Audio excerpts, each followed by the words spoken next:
get educated and elevated.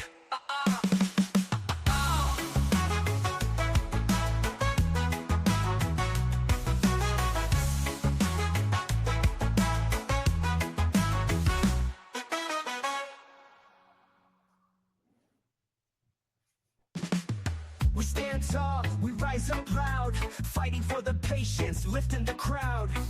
It's medicine, not a crime, and summer's bringing truth every single time. Further access, clearer skies, for every patient who needs to rise. With knowledge, love, and healing vibes, we're breaking through with open eyes.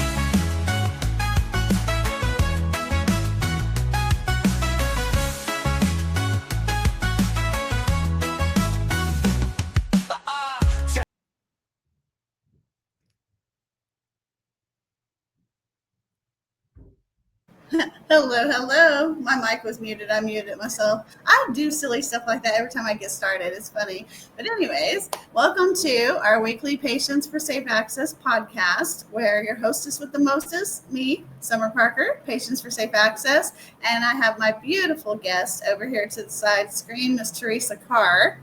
And I met Teresa after I had met a couple at Americans for Safe Access at their day of lobbying that I attended last year in September. This couple's name is Sue and Ellen, and they are founders of I believe it's the Pain Foundation in Rhode Island, Chronic Pain Foundation, is that right? And they had time to spend with Teresa, sharing their story and their experiences, especially with Ellen having Ehlers-Danlos syndrome, which is the same condition that I have. And so her and I bonded over that, and then she passed our story on to Teresa. I'm super grateful to Stu and Ellen for passing our story on to you, and you becoming a vessel for us of truth. And so I want to first, thank you for coming down, meeting with us, getting to know us, and taking the time to, find the truth in the story and share that with the public. Yeah, well, thanks so much for having me on, Summer. It's a real pleasure. And I have to say I'm truly, truly grateful for you sharing your story, because that makes such a difference in terms of people's lives, I think, when people are willing to be honest about their own journey. This is a very complicated story. There's a lot of pieces, there's a lot going on. And to the extent that I can help bring the immediacy of it to people's lives, to the end consumers, I think that's really, really what I started out to do, is to start first with people like you who are actually using products, and then work backwards from there. And that's kind of what I did. So this article that you wrote about the journey that we've been on in Oklahoma, as well as the journey of others in other states that was encompassed into this article, what made you want to do that? Well, so I had gotten interested in this area in doing a story for another publication. Actually, we were going to do some testing. It was a national publication. It's a story that didn't come to fruition, but I got very interested in the idea of the contaminants that were in products and the THC inflation. And I looked into it, and there had been some investigative reporting. There's been some academic study in this area. So this has been well documented.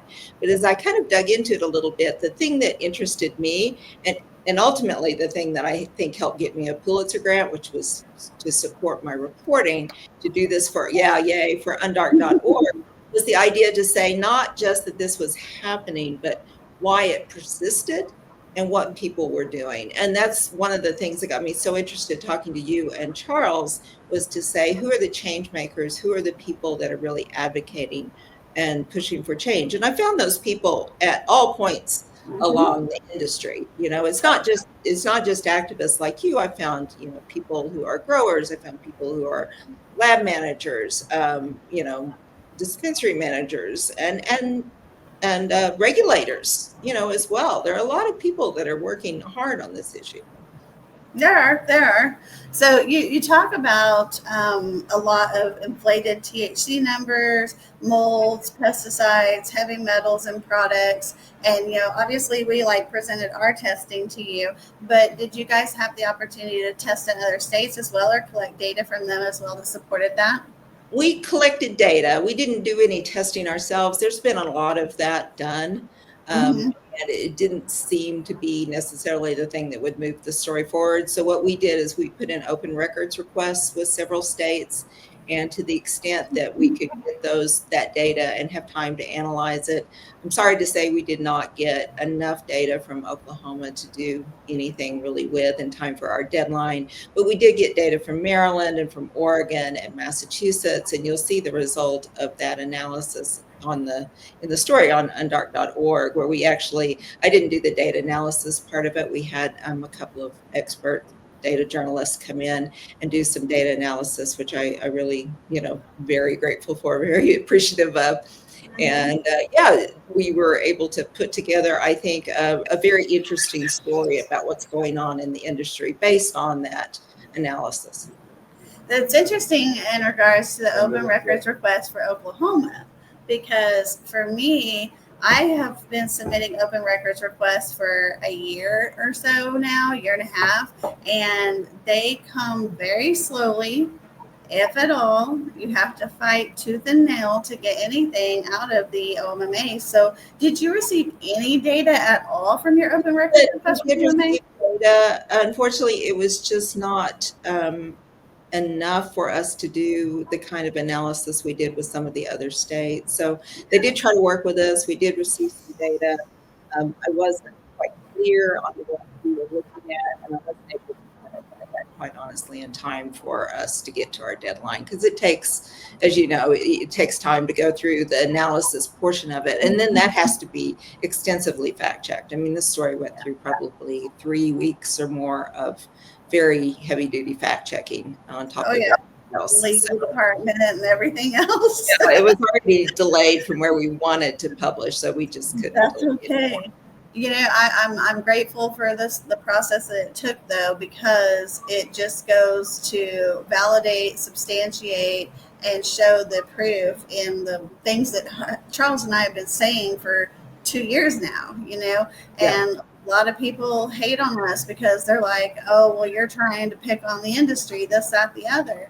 I'm not trying to pick on anything. I just, as a patient, I expect my medical cannabis to be contaminant free. And if that's not something you can do, producing contaminant free marijuana, then you don't need to be in this program in the first place as a grower, as a processor, or anything else. Yeah, one of the questions I started out on this investigation asking is, if I can go to the grocery store or even a drugstore, let's say, and I can purchase something and I have a pretty good idea of what's in it. I can read the label. I kind of have faith in our testing system in terms of the level of contaminants that's in food and drugs and things like that.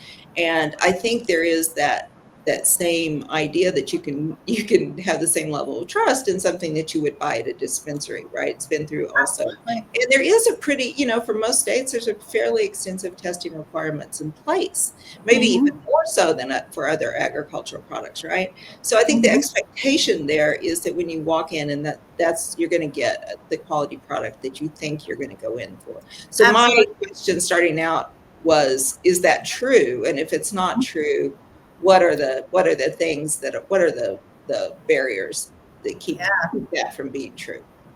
Yeah, no, for sure. I heard the podcast that you did last night, I think it was, or day before. Thursday, Thursday.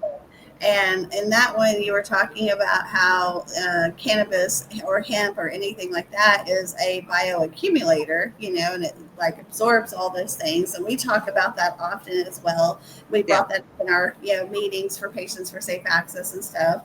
And it's such an important piece of the puzzle, because just because you've got some seeds or some clones and you can grow them doesn't mean that they're contaminant free, even in your home garden soil, because depending on what's in your water and what's in your soil, you could still be having heavy metals or other things of that nature. So there's so much digging down into to make things clean and right.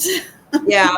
Well, and we think obviously of contaminants at the point where products are grown, right? That makes total sense. And cannabis is a bioaccumulator, so it sucks a lot of stuff up out of the soil. It's used for remediation to remove toxins from the soil. Hemp is, right? So that's part of it. But there's also, a fairly lengthy journey sometimes by the time it gets to the shelf. And a lot of things happen to that product along the way. Even if it just goes as bud, it can be stored in a warehouse. The warehouse, it could be, let's say it's a hot, humid Oklahoma summer. I grew up in Oklahoma. You get those hot, humid summers, and it's in a barn for a while, and it's stacked in there, and it might get some mold. That's one place. Or even in the little plastic containers that is shipped from one place to another, those could get some mold. Those could have some contaminants. One source of, if it's during processing, if it's processed, if it's put into cheap vape pens, those leach heavy metals into the oils. So there are a lot of places that, contaminants can get in, not just on the farm, but that is, I think, one of the obvious spots we think about, using pesticides, using fungicides, pulling heavy metals out of the soil, that kind of thing. Yeah, no doubt, for sure. I agree with that. There are lots of ways, and we have tested, a lot of things in final form packaging, meaning that, like, if it's a cart, it's sitting inside the hardware when we send it off to be tested, that type of a thing. But Harvard actually, I think it was Harvard or Charles one. Anyways, one of the guys brought it up the other day about how whenever we take the carts in for testing, they've never been used, right? So how do you know any metals leach from the hardware? You don't. I don't think, I don't know for sure, but I think that the metals could leach into the oil even before they're used. I think that what his point there was, like, as a patient, as a consumer, when we're sitting there hitting it, you know what I mean, and we're consuming our medicine over and over and over again, each time, that coil heats up, that metal heats up, is it dispersing even more heavy metals? I don't know. I don't know if that is known. Unfortunately, if you read the story, there's just so much we don't know about the research on the health effects of, like, heating and inhaling contaminants, right? There's just, it's a much more direct way into your bloodstream than, say, through an edible. So we know that it's going to be absorbed through smoke and stuff into your lungs. We know that combustion or partial combustion changes some of these pesticides, changes the chemicals, and can turn them into something even more dangerous. But we just don't have the research to tell us how much of that is getting into people's bloodstream and what the effects of it are. Well, I mean, I know that myclobutanol, whenever a flame is put to myclobutanol, it creates cyanide. It does. And like, we actually had a company in Oklahoma called Moon Mix back in, I think it was either 2020 or 2022. Don't quote me on that one. Somewhere in that range. That their carts failed for myclobutanol, and we're getting people sick because they were getting cyanide poisoning. Yeah, that's a known problem, but again, we don't know how much. We just don't know how much cyanide gets, and there's some debate about that. Is it enough to be dangerous? How does it get into your body? What are the effects? I mean, honestly, you don't even know. What's a joint, right?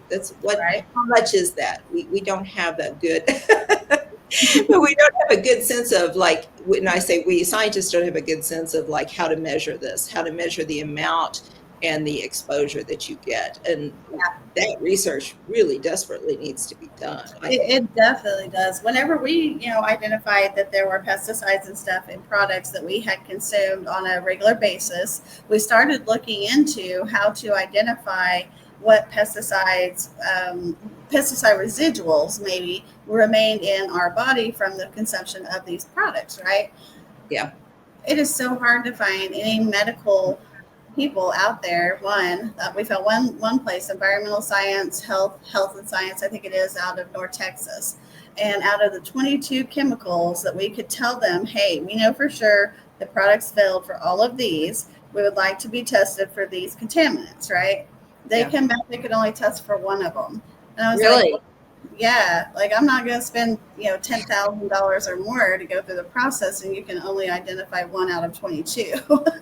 Wow. We need research. We need doctors to step up and understand that it's not marijuana is not the problem. You know what I mean? Just because someone smokes marijuana, consumes marijuana as a medical or adult use patient, okay, does not mean that it was the plant was the problem. If you grow marijuana pure and clean, it is not a problem. It is a benefit. You know what I mean? Yeah. The problem is, as it's been illegal at the federal level, so there hasn't been the money or the support for that kind of research. And when you think about what's the analog, that might be tobacco, but once there was a link between tobacco and cancer, there was not then a desire to try to test for any kind of other safety effects, right? So that sort of shut that kind of testing down. So we really haven't done, we scientists, have not done much research in terms of like the safety effects of contaminants. There's a lot of people that like to talk about the harms of being a cannabis user, and that's all fine and good, that they want that awareness because, awareness needs to be there. But in the same stroke, whenever you're tipping the scale, you need to put out there the medical benefits, because even the Department of Justice, the DOJ, has put out a statement that medical cannabis has a, accepted value. And so that was huge when they did that, you know what I mean? Big step for us, but we need bigger steps. We need to get some federal framework in there. You and I were talking about that before, about how there's just not federal framework. When these states approved their cannabis programs, there was no guidelines as to how to enact these programs and how to keep the patient safe in the process. Right. And I heard that over and over and over again by people at all points along the system. There was some desire. I wouldn't say everybody agreed on exactly what that should look like or, how that should come down. I'm not saying that at all. But there was the acknowledgement that we do have a patchwork of rules and regulations and safety, quite honestly, because we don't have this like national framework, because there's no, let alone regulation, there's not even any guidance about none at all about what you might test for or how you might go about that, what the testing procedures might be. Now there's like national testing standards organizations that are getting involved. I mean, there are people trying to bring some standardization to that, but we're still lacking that federal level kind of guidance. And I don't see it coming, frankly, anytime soon. Well, Teresa, we're going to take a short break and we're going to play a song and a commercial here. And then we will come back in about 5 minutes. So this is P-Funk North. All my heroes are potheads. Oh, yeah. Oh, you already know. What the roll it up.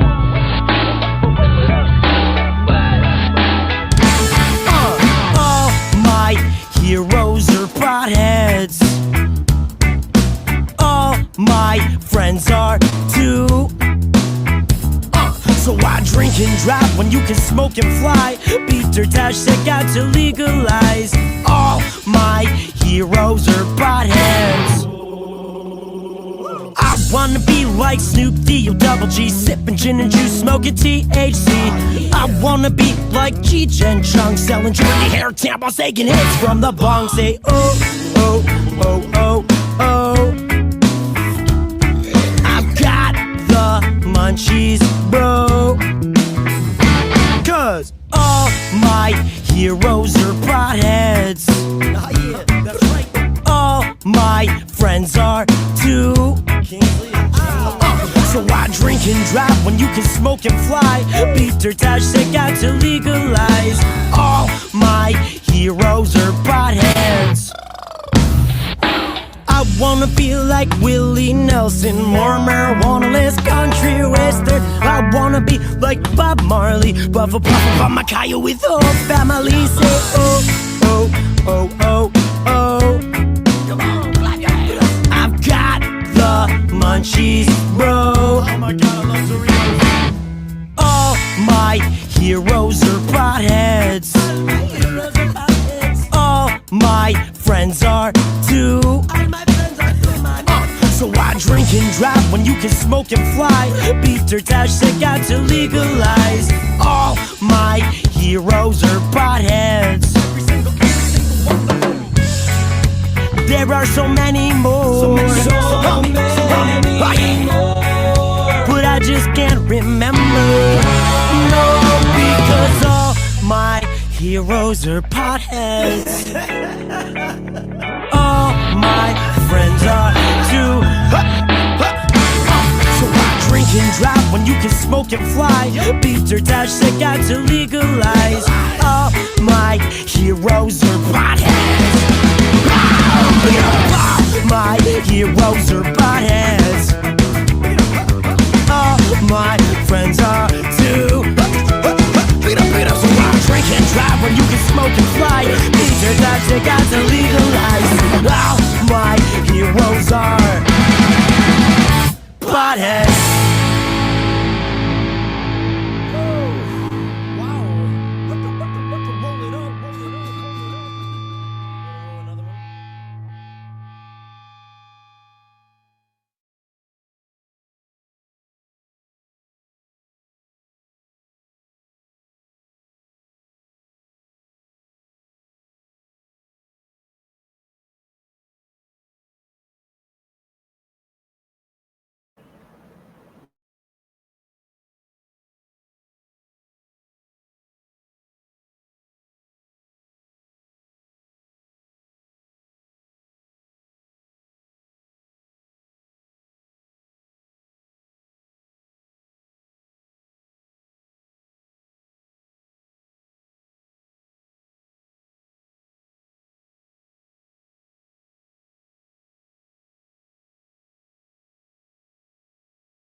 Hey, welcome back. That was P-Funk North with All My Heroes Are Potheads. I'll say it again, a lot of my heroes are potheads. So couldn't be a better title for that song, in my opinion. It's funny because one of the guys that's on there reminds me of a musician, Chris Webby, his face and look of him. So, but anyways, we are back. It's the 420 break. Hope you got stoned on Stoner Records. If you've not hit the like and subscribe yet, please do so at this time. Also, you can find my YouTube channel at Summer Parker, Patients for Safe Access, or Dabbing Nana 78. Please go give me a like and follow as well. Subscribe. So, Teresa. Yeah. When we met in person in November of 2024. Yep. And this was after we had talked quite a bit on the phone and stuff like that. We went back and forth. You had an interest in picking up what we were doing and, sharing that with others. And so you came into town and we met at a Starbuckle. And we had a really cute, short meeting. I say short, it was probably about an hour long, something like that. Yeah. The next day, we go to the Capitol and we go to a Patients for Safe Access meeting. So kind of tell me what you thought, like, after meeting us that first night in person. Summer, I was really impressed. I mean, you had done so much of your homework, right? You really had thought this through so much. You and Charles were both so passionate about this. I think that's one of the things that drew me into this. You were detailed and earnest and very methodical about looking into this. And again, that's something that I, as a journalist, really appreciated, because it helps me tell the story. It's not just somebody whining.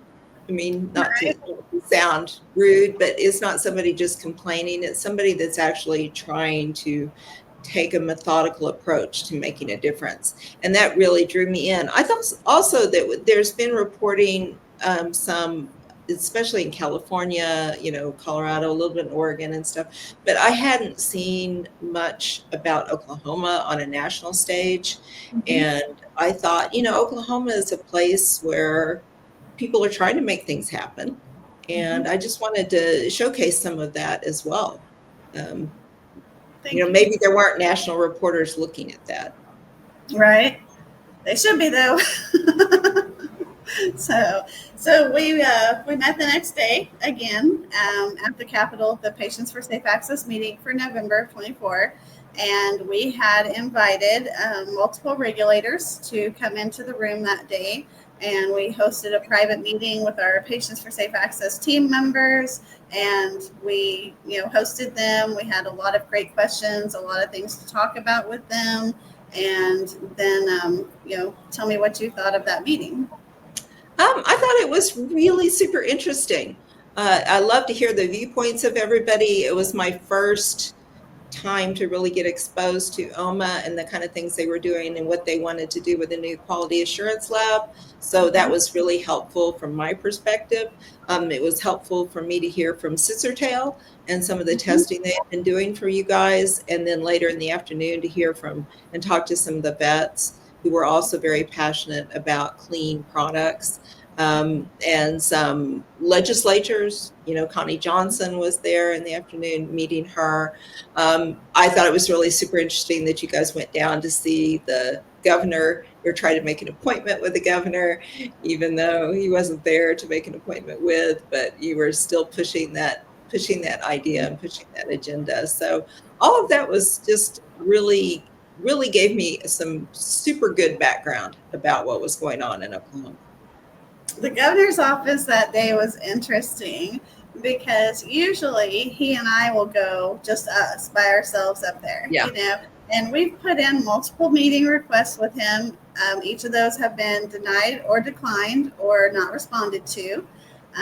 We've been to the office probably 24 times at this point, trying to gain his attention to bring awareness to what the consumers and patients and constituents are dealing with in Oklahoma, with little regard and no reply. And so that day in November, Charles had told them before we went the last time, he said, I can come in here with just me and her. He's like, I can come in here with 10 people. I can come in here with 100 people. And you are not going to give me that meeting past that big brown door. I already know, And so when we went in November, we literally filled the lobby of the governor's office with people, and everyone was like, da da da da da da da da da da da da da. And I'm sure them poor girls in the secretary's boxes there were just like, what the F just happened? Yeah, I got a couple of good pictures. We didn't wind up using them because there was plenty of good pictures, but there was. Oh my gosh, you gotta send them to me. Yeah, it was such a good day. Pictures and some video, I think, from them. Yeah, I mean, I wasn't doing it really professionally. I was just doing it with my phone. That's okay. I would love it just for the moment. You know what I mean? Yeah.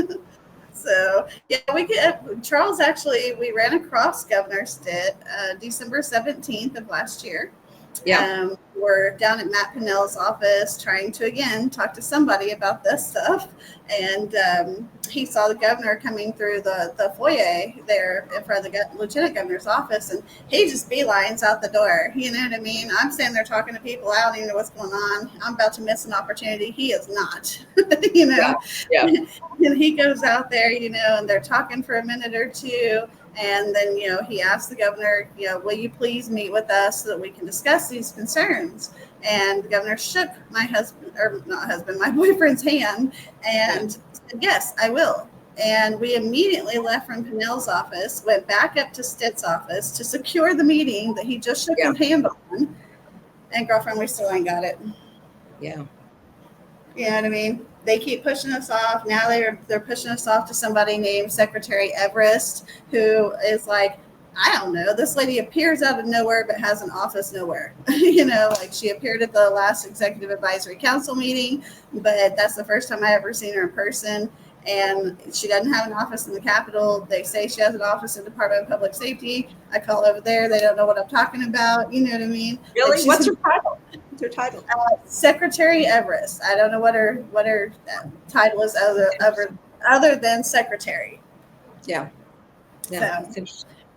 Yeah. And then at the EAC meeting, Charles, like I said, he saw her. And again, he's not somebody to miss an opportunity. So like he beelines out the door for her when the meeting's over.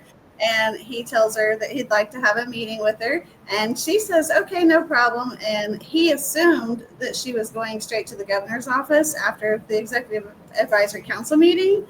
And by the time we made it up there, a few minutes later, there was a sign on the door. And this is convenient because this happens every time the Executive Advisory Council happens now. But anyways, there's a meeting on the governor's office door that says, staff meeting, sorry. Oh, you can't come in. Yeah. No. So after you've had your chance to not speak at an Executive Advisory Council meeting, because the public can't speak at that for OMA, then you go up to the governor's office to try to speak with them, and you can't do that because they're in staff meetings every time now. I'm like, okay, y'all convenient. Access is hard. It is very hard. Intentionally so. And it shouldn't be that way. We elect them. We put them in that seat. Why can't they have a conversation with us? Any of us, not just like me, like just any human being, constituent-wise, that isn't lining their pocketbook or paying for their vacation, in my opinion. It's a good question. All right, I'm off that soapbox, I swear. Yeah. Woosah.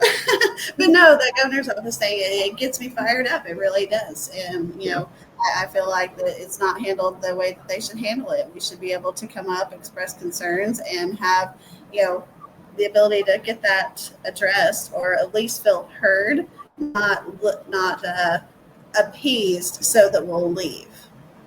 Yeah. Yeah. So let's talk about Scissor Toe Labs, and then we'll move on to Havard Labs, and we'll move on to the QA lab. Okay. So Scissor Toe, they were a godsend in getting this whole process going. You know, we did test with another lab originally. I don't really talk about that lab too much because we have a disdain situation there to a certain degree. But Scissor Toe jumped in a few months later and they said, hey, how can we help? You know, and they did a lot of testing for very low cost for us. And they were definitely instrumental in following up. And you had an opportunity to meet them at the Patients for Safe Access meeting as well as to tour their labs. So tell me a little bit about that.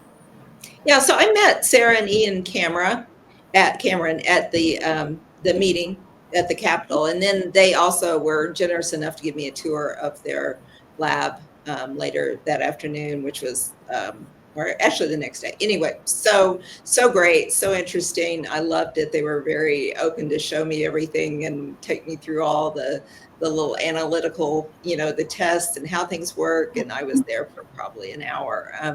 It was so interesting. And also they were very kind of open and honest about their journey in, you know, opening a lab in Oklahoma and the challenges that they faced and the challenges of the market and the realities of the market of people trying to make a living. And as things get overcrowded, you have people that are, more incentivized, shall we say, to try to bump that THC level up, or try to, maybe even get through a crop that's contaminated, because you can't afford to lose one, right? You've got workers to pay, you've got to keep your doors open, and that's how you do it. And so they talked about those pressures, and I appreciate it. They're not the only lab managers that told me that. I heard that repeatedly in multiple states, not just Oklahoma. Every state that I talked to lab managers in, we talked about that specific phenomenon. I think my best thing about Scissortail was a couple months before they had to kind of cease testing for us. And they had to do that for accounting reasons. You know what I mean? The industry was downhill. They just didn't have the ability to keep doing that. And again, that's why I say I thank them so very much for what they did do. But they had a client come in who did not know that they were testing, for patients for safe access. And he come in to drop off some samples, and they're talking to the client and stuff back and forth. And the client goes, there's no reason to do anything wrong anymore. He said, with Summer Parker out there testing products. That's a good story. Yes, I was like, Sarah told me that, and I felt like I needed to put that in the story, kind of to show how you guys are, have made a difference. Right. Because it's about protecting the patients. And if the growers will change their ways because they don't want to be tested badly, and they want their product to be that true medicinal product, and they change their ways, that is all we asked. You know what I mean? Like, clean it up. Let's provide safe, clean medicine to the consumer, to the patient. Well, you have to think too. I mean, the growers are under pressure, and the producers just as well as anybody else, right? So when it becomes a cleaner, better regulated market, they can afford to be honest, Right. Yeah, I saw one thing, and I'm not sure if it was in the article. It might have been where they had increased the thresholds for like yeast and mold for a certain state for a while. Yeah. Yes, that totally. That's a really fascinating case study, and it's kind of you have to stick with me a minute. It's a little complicated to explain. But what happened so we got the Maryland data, and you could see in the Maryland data that there were some labs actually Maryland market's much smaller, so there's only like 4 labs. But you can see that there were unrealistic passing results when it comes to yeast and mold. Yeast and mold is ubiquitous. You would rarely see 0 unless you were using fungicides or something like that, right? It's in everything. It's in your other agricultural products. It's in the air. It's in everything. So you're not going to see 0. And when you see a lot of zeros, that's a red flag. So they were seeing unrealistic results in terms of yeast and mold testing. And so they did 2 things. One of the things the state did is kind of decide to require a more accurate test. Or there's some debate in this area. I'll say it's a different test. They required a test that is, if your listeners are familiar, they required plating versus PCR, because they didn't think the PCR technology was quite there yet. So they were requiring plating, which kind of picks up everything, right? And there was a lot of pushback in the industry because they were afraid nothing would pass if they did that with the standards they had set in place. So what they did, which was very interesting, is they raised the threshold at the same time. So with requiring that more accurate test, they raised the threshold by 10 times. So they went from 10,000 to 100,000. And that was like, wow. But some states don't even test for yeast and mold, so it's maybe not as that crazy. And at the same time, they were doing the regulators were very careful. They were doing studies. They were looking at any kind of reports of adverse effects. They were looking for testing for toxic molds. They were kind of still keeping a check on things with that higher threshold. So the interesting thing is, after they did all that, you can see that the fails went up. So they raised the threshold by 10 times, yet the number of fails for yeast and mold went up significantly. So there were actually catching more products that were contaminated with this new process. But I think everybody felt a little more comfortable that some things would pass, not everything would fail. And so there was just this room, one of the speculations is there's this room to be honest. They gave room to be honest. And they did a pilot study, and so far they kept it because it seems to have not posed a risk to public safety, and it's working much better for them. Yeah. Well, so one of the things that we strongly advocate for is zero tolerance, zero chemicals in our inhalable medical marijuana products, right, in the state of Oklahoma. And so, when it comes to levels, thresholds, things like that, let's compare pesticide testing. Okay, so Oklahoma only tests for 13 pesticides, right? Yeah. Do you find that to be the bare bone minimum across the U.S.? Literally, I didn't look at regulations everywhere. That certainly is I would say that's a bare bone minimum. And I know Oklahoma based theirs on Colorado when they first got ramped up with legalization in 2018, I think. They based those on Colorado with the idea they would expand the list down the road. That's my understanding from talking to some folks that were there. And then there was an attempt to do that. And for whatever reason, the legislature felt that they weren't ready yet to do that.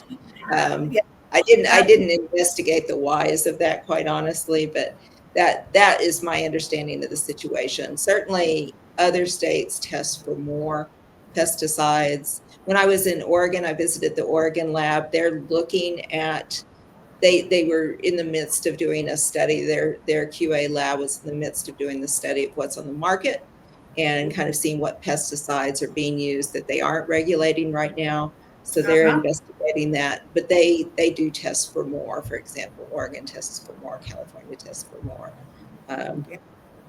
Yeah. And it's interesting talking about the testing situation, because I did take some products to California and I did, have them tested there. And that's how we identified more than 13 contaminants that we had found in medical marijuana products that were based off the retail shelves of our state. So, we identified 22 altogether so far. And, Havard Labs is who we do a majority of our testing with now. And they have the reports and stuff that they've been putting out about like microbials and pre-rolls, or dosing not being accurate in edibles and just different things. And I super appreciate those guys for what they're doing and putting that data out there, because even though they can't be transparent, they can't tell like what brands they tested and stuff like that. You know what I mean? Yeah. So that makes that hard, because some people are like, oh, well, why won't they just say what they tested? Well, they can't. You know what I mean? It's their own internal house research that they then go provide to legislators and stuff like that. The pesticide expansion panel, that was a soul crusher for me. It was. Yeah, I know you were when I talked to you. Well, when we talked in the fall, and then in the early winter, like I'd say January, February timeframe, we kind of thought it was a done deal, right? If I remember at the time, yeah.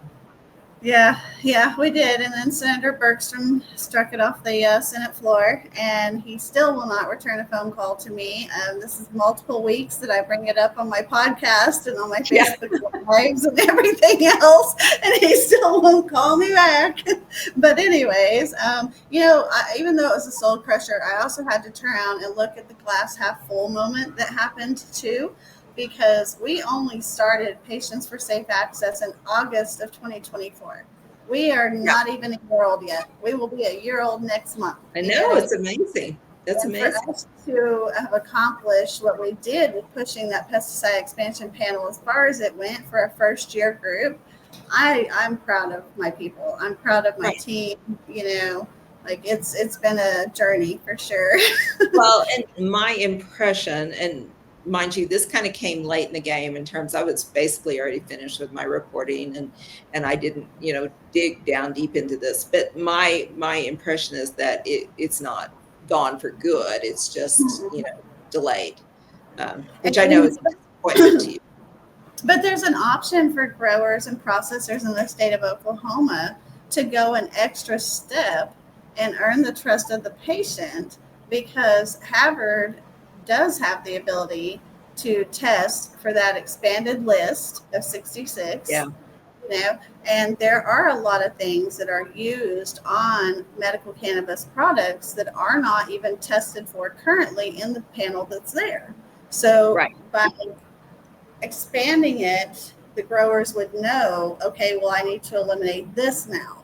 I need to eliminate this now, you know, or this is going to become a fail once this panel goes through. It doesn't matter if the panel doesn't go through for a year or 2 years at this point. You know, if you do that and you go that extra step, you go that extra mile to show that you tested for 66 contaminants in the state of Oklahoma because you want to show us, the patients, that we can trust your product, please do so. Well, and that could be, I mean, just spitballing here, but you know, that could be a differentiator in a tight market. Maybe that's a thing that differentiates a product one versus another, you know, or even justifies a little bit higher price. I don't know. You know, those are kind of market forces things, but it could make a difference.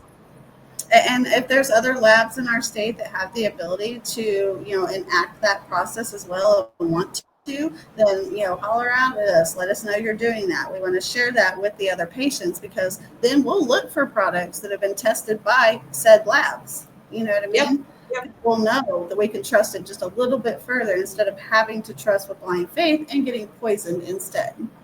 Well, and that's one of the reasons I was really drawn to you guys and started with you guys, because the consumer has power. I spent a lot of years on staff at Consumer Reports, and I did a lot of health and drug reporting and stuff for them.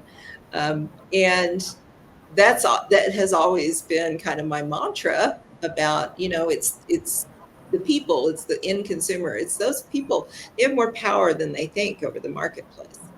Oh yeah, there's a few companies that, you know, have realized that, you know, they can't do patients wrong and continue to get away with it. When we were talking about labs, though, I want to roll back just a second to like lab shopping and stuff. You know, a lot of people ask me, like, how does this even happen in the first place, right? And a lot of growers and processors want to blame the labs for the problem. But lab shopping is a red flag. Yeah. If you cannot take your product to a lab and test it there and accept the results of the test, because you brought them what you brought them and they tested what you brought them, okay, that's a problem. That's a red flag to me as a patient. You know, a lot of these people are going and they're cherry picking their samples, because in the state of Oklahoma, the producer is the person who selects the samples to then submit to the lab themselves. There's no third party. There's no random selection, anything like that. They select it. There are producers in the state who have even been known to go so far as to purchase product at a dispensary that they know will pass testing and go take that to the lab and submit it as their product. So they can that is something different about Oklahoma. I can't tell you verse, line, and scripture every regulation in every state, but you know, compared to some of the other states we looked at, that is something that's different in Oklahoma, where the producer submits the sample. And if you read the story, you'll know that you know, one of the producers actually told me that basically he, you know, rolls 3 joints and sends them to different labs and then just uses the lab that provides the best results, or did. I think there's a solution to that problem, though, and I've brought this up to the regulators before. The labs should be able to put on their own personal website, or maybe there becomes a joint network website where each lab can post the test results for the products that they've tested, you know, for commercially. Yeah. Because if they could do that as a consumer, if I go in and I buy a pre-roll and it says batch number 6 on it, okay? Well, if I go to the lab that was tested from, I go to that strain, I go to batch number 6, bam, there's the COA for the product. You know, to me, that's transparency. Whether Yeah. it fails or passes, it should go up there if it's on a commercial level. And the patient should be able to review that and decide whose products do they trust, how many of their products are failing versus over here, and why are they failing? Yeah, so that's kind of like a microcosm of what we did with like this big, anonymized data sets that we got from states. And so we were able to show the phenomenon of lab shopping. When you have, that much data, you can show, oh, here's this lab and it's passing for contaminants, or it has a higher, is consistently giving higher than average THC levels for products. And so you can show then when you look at the market share of that lab, it goes up and up and up and up at the expense of other labs that are not providing as favorable results. And so it's kind of black and white. I mean, I can't tell you exactly what's happening, but I can show you the data is strongly suggestive. I think by being transparent with the patient, being able to resource the lab results by each lab, it would also identify who is lab shopping, because if possibly if you were, it would make it easier to do the analysis. I have heard from end users that it is sometimes difficult to get COAs. And it's much harder than it should be. Yeah. COAs. Yeah, it is. In Oklahoma, the state law or regulation reads that upon request, they are supposed to provide the COA. Back in the day before Metric, everyone kept a paper copy certificate of analysis for every product. Post Metric stores that data digitally, right? Yeah. So sometimes the employees of the stores do not even know how to find that test in Metric to be able to print it off to provide it. And in that essence, a little bit of grace is given, get it to me in the next day or two. I pretty much ask for a COA for every single thing I buy now, just because I might end up testing it. I might not, you know what I mean? And I would like to have the original COA so that when I post the data to our Facebook and stuff like that, I can put the product pictures, I can put the original COA, and I can put the COA from the independent testing as well. Yeah. It's a good idea. Right. So, when we talk about earlier, we were talking about the regulators, and I want to talk about Director Berry for just a second, because, I met her for the first time in October of 2024 at the very first Patients for Safe Access meeting. She actually wasn't able to attend the November one, and that was a thing there. But then I've had a couple other encounters where I've had, one-on-one short conversations with her and stuff like that. First meeting that I ever had with her, she explained to us that, she is legislatively bound. Mm-hmm. And as a layman's man coming into it, not understanding how all the processes worked in the beginning, I didn't understand what she meant, but now I do. And I do believe that she does have the patient's interest at heart. I do believe that she's, trying to make changes within the medical marijuana program to better protect patients and those types of deals. And I give her a hard time all the time, on my Facebook lives and stuff. I'm always calling Oma out for shit and stuff like that. But like I tell them, until every problem is resolved, I can't pull the foot off the gas. Yeah. You know what I mean? So I might like you as a human being, but I still can't let up until you fix this shit, But she's also president of CANRA now. And so she's going to be doing a lot of different things. Did you have an opportunity to speak with her yourself? I did. I spoke with her. I saw her at CANRA. The meeting happened to be in Denver, which is where I live, in June. So I went to CANRA. I had kind of, just a wave there. But I did have an opportunity to interview her and some other members of the OMA staff, like Chief Lee Rhodes, the CTO. I found Director Berry to be very open about the challenges, that are before them, what the market challenges, the legislative challenges, the idea of having to, create a regulatory structure literally overnight when things, and this isn't just Oklahoma, this is the case everywhere All across over. the country, because there's no, as we talked about earlier, there's no federal regulation, there's no federal guidance. Things get, the voters typically legalize, depends on the state, medical, adult use, whatever, they legalize this. And then, it's then up to the regulators and the legislator to come up with some sort of infrastructure for that. And they're all starting from scratch. They can kind of look and see what other people have done, but everything starts from scratch. So, there are challenges in that for sure in getting that going. And then there's also maybe some things that have been perpetuated in those systems. And we talk about that, that kind of create perverse incentives for labs and growers to, if you will, cooperate, whatever, to cheat in some ways. Not that we could prove that. You can just kind of look at the marketplace and maybe think about that as a possibility because of the perverse incentives. But that's been kind of perpetuated, and it's partly perpetuated because there wasn't the scientific testing infrastructure in place at a regulatory level, right? It's independent private labs that work for then their producer clients. And the states they have some oversight role, but not without the budget and manpower and scientific infrastructure to really come in there and do the kind of oversight that you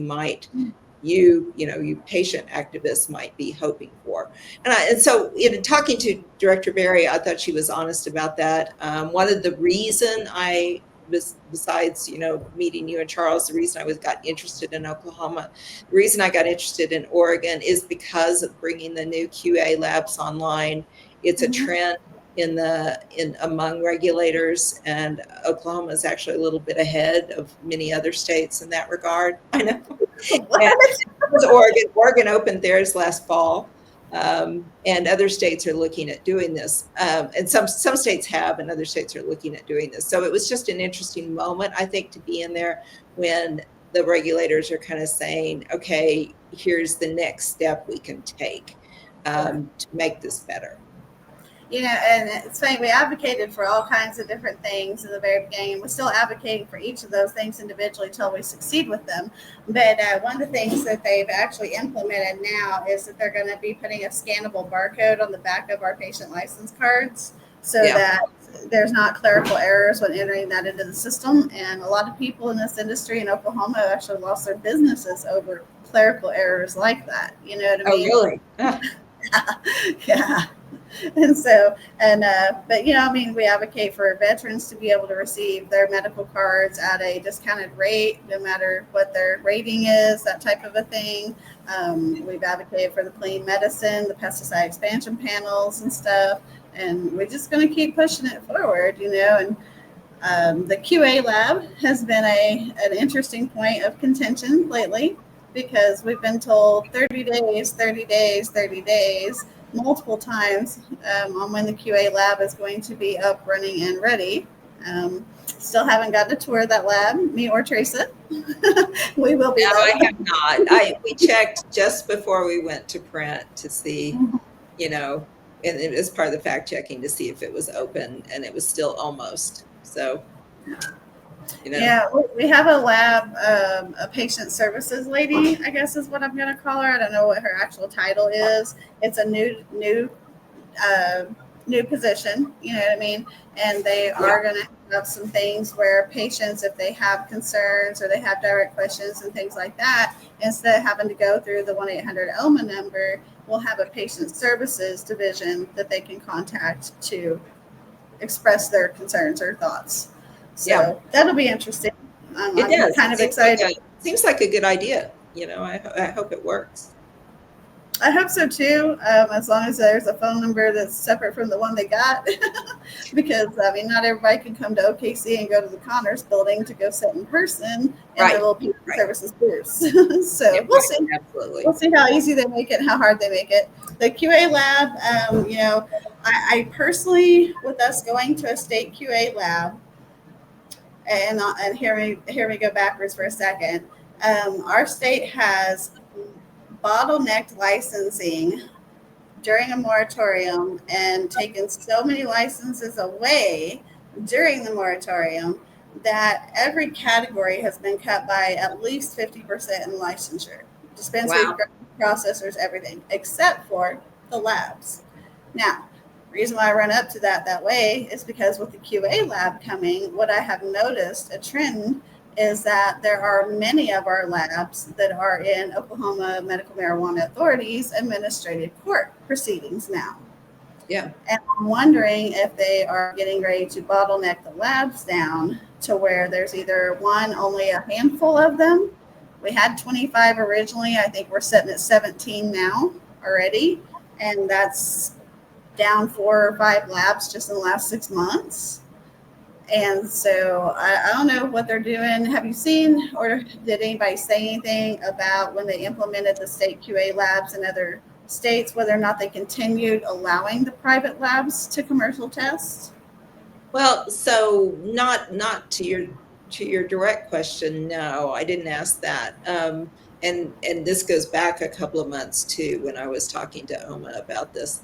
There was obviously the hope of, or the plans for being able to do consistent audits of labs, having the budget and the manpower to do. That's one of the purposes of the QA labs, is to do what they call round robin testing, to do lab audits, as well as, secret shopper testing of off the shelf products. So those are, some of the primary functions that a QA lab would do.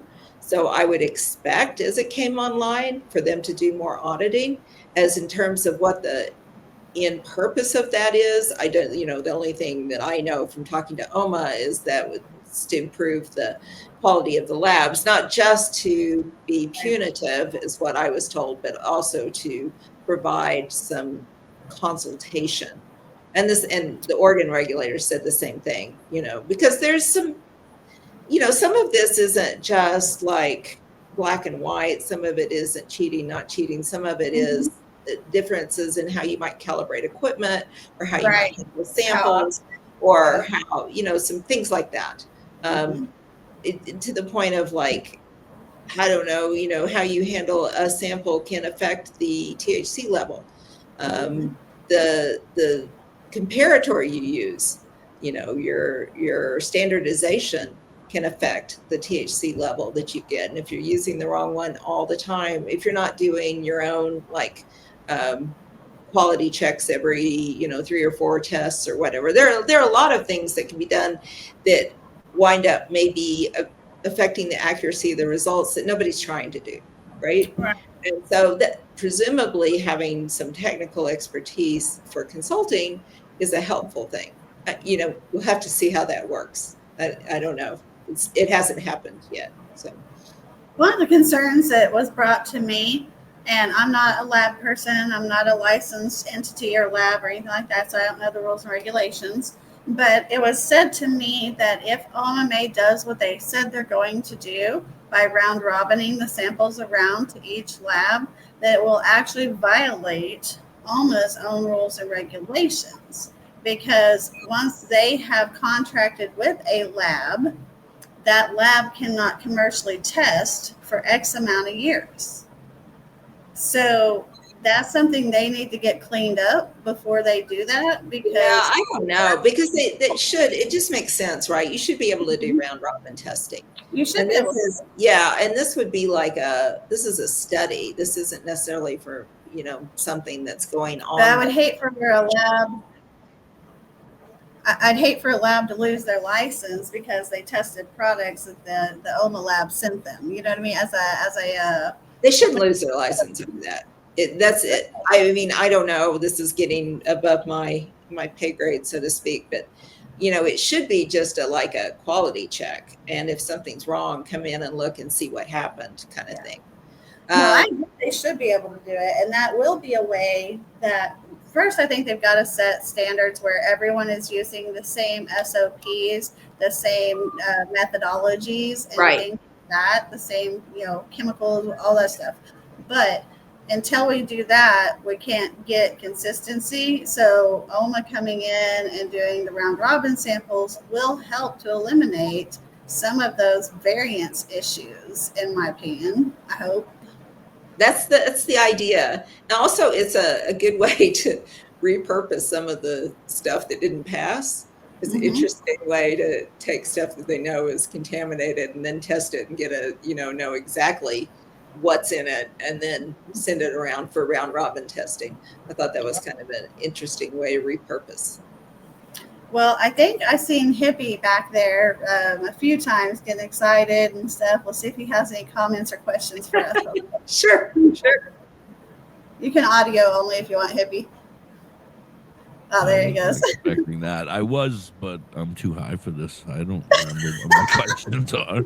It was a great show. I have to say, I was very interested in a lot of stuff that you guys were talking about because we go through the same shit here in PA.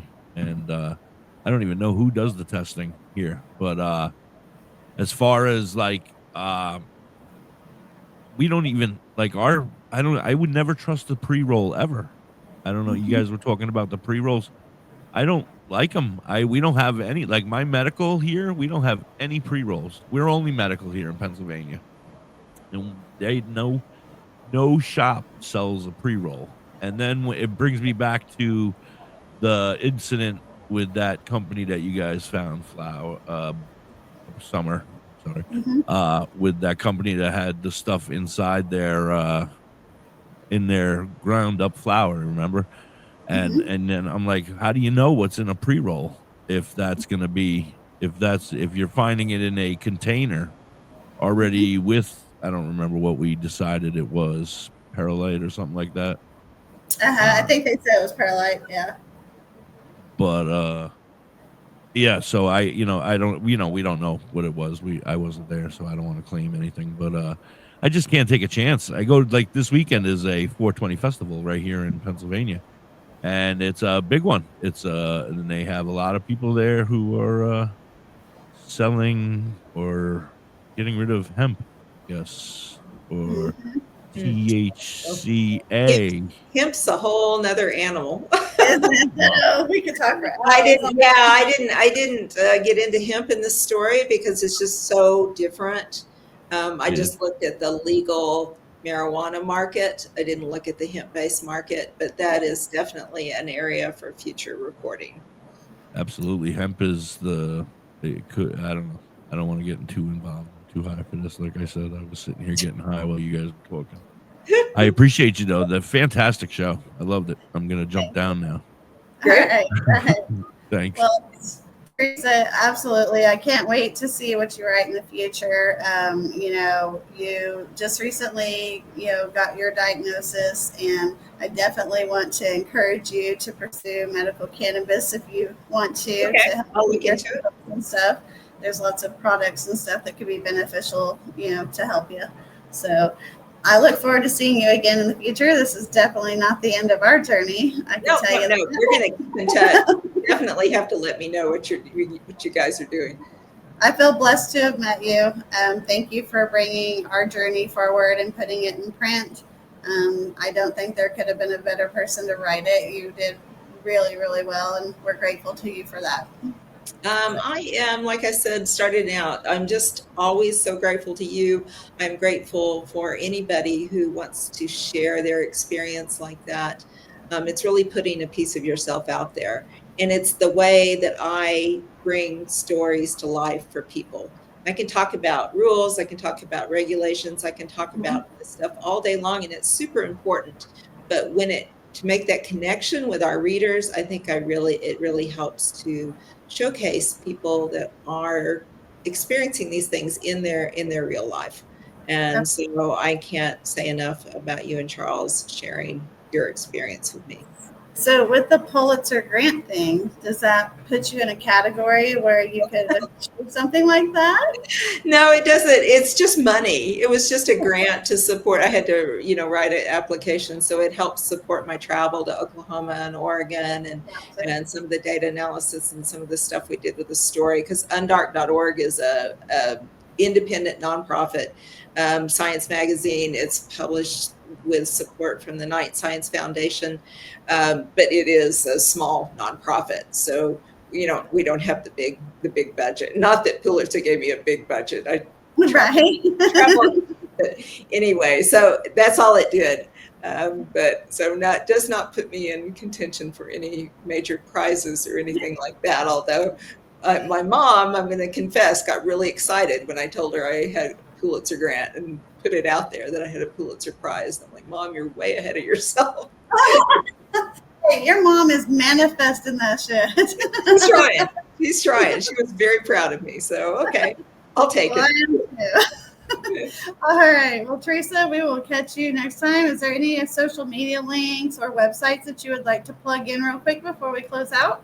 I would say undark.org. You can find this cannabis story there, which I think is great. And it is super interesting, if I do say so myself.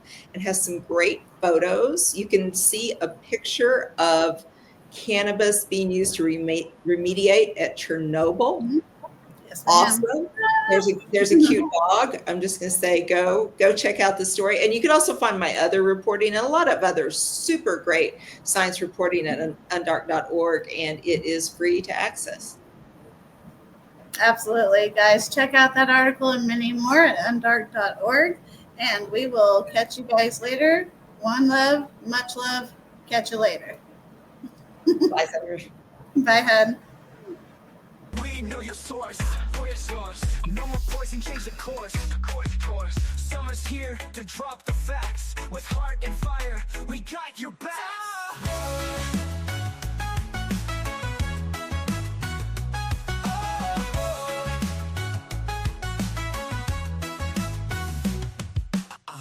Test your weed, know your source.